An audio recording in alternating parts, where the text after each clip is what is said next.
The judge also said we're going to talk about the gang issue. Questions about gangs are allowed, but this isn't a gang case. The gang is what kind of connects the relationship between the co-defendants and the motive.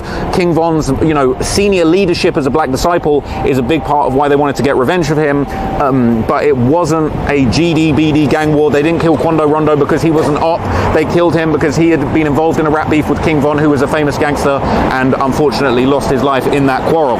Now, they basically said the jury isn't allowed to ask if someone's a member of a gang.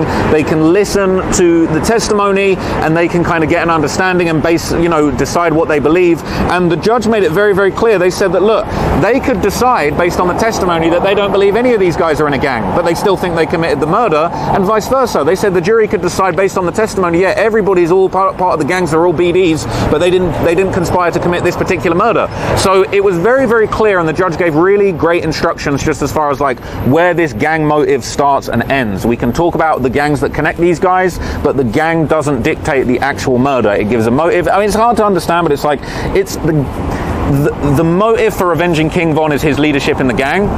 They didn't kill Quando Rondo because of the gang he's in. Quando, a rolling 60 from Georgia, a whole separate thing, completely unrelated, and they made that very, very, very clear.